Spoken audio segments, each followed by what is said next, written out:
भाजपला सोडचिठ्ठी देणारे चिपळूणमधील माजी नगरसेवक परिमल भोसले यांनी आज आपल्या असंख्य सहकाऱ्यांसह शिवसेनेचा भगवा हाती घेतला. नगरपालिका निवडणुकीपूर्वी त्यांनी अपक्ष निवडणूक लढवली होती, त्यामुळे भाजपने त्यांच्यावर निलंबनाची कारवाई केली होती. यामुळे परिमल भोसले हे दुखावले होते. त्यांनी थेट भाजपच्या जिल्हाध्यक्षांवर टीकास्त्र सोडून खळबळ उडवून दिली होती. दरम्यान आज त्यांनी माजी खासदार तथा आमदार निलेश राणे यांच्या प्रमुख उपस्थितीत शेकडो कार्यकर्त्यांसह शिवसेनेत प्रवेश केला. परिमल भोसले हे निलेश राणे यांचे कट्टर समर्थक आणि कार्यकर्ते म्हणून ओळखले जातात. त्यांच्या शिवसेना पक्ष प्रवेशामुळे चिपळूणमध्ये पक्षाची ताकद नक्कीच वाढेल असा विश्वास आमदार निलेश राणे यांनी यावेळी व्यक्त केला आहे. परिमल भोसलेंनी जेव्हा शिवसेना पक्षामध्ये येण्याचा निर्धार केला, त्यांनी फोन केला मला की काही गोष्टी घडल्या होत्या.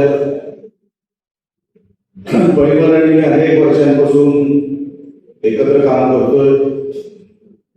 मी तेव्हा काँग्रेसमध्ये खासदार नुकता निवडून आलो होतो आणि मला वाटतं शिवसेनेमध्ये परिमल होता. तेव्हापासून ते आतापर्यंत तो नंतर माझ्या पक्षात आला आणि मग आपण एकत्र काम देखील केले.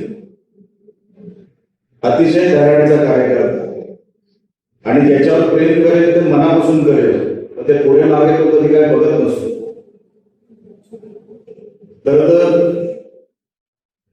चिपळूणमध्ये असे माझे सगळे सहकारी असेच राहिले ज्यांना चव्हाण साहेब मी काय केलं मला माहित नाही, मी काय केलं त्यांच्यासाठी मला माहित नाही, कदाचित काहीच करू शकलो नाही, पण ते असे माझ्या मागे माझ्या सोबत सावलीसारखे उभे राहिले की किती जरी संकट आले, किती जरी संघर्ष आला राण्यांच्या आयुष्यामध्ये, पण त्यांच्या जीवावर आम्ही ते सहज पेलत गेलो, आम्ही ते सहन करत गेलो.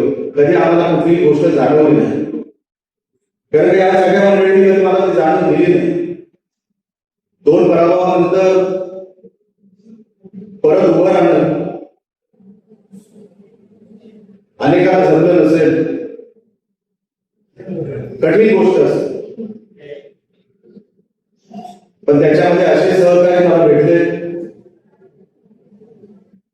आणि खरोखरच मी देवाची कृपा समजतो की देवासारखे हे सगळे सहकारी मला भेटले. आणि म्हणून 10 वर्षाच्या प्रभावानंतर सुद्धा असे सगळे सहकारी मला मिळाले. त्यामुळे निलेश राणे आमदार होऊ शकला ही खरोखरच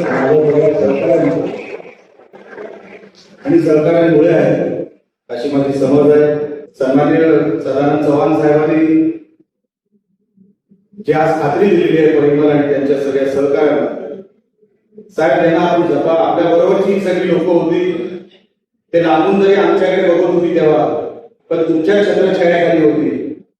आता परत तुमच्या छत्रछायाखाली तुम्हाला त्यांनी परत आपल्या शिवसेनेमध्ये प्रवेश केलेला आहे, तर आपण त्यांना सांभाळावं एवढी विनंती करण्यासाठी आज मी चिपळूणमध्ये आलेलो आहे.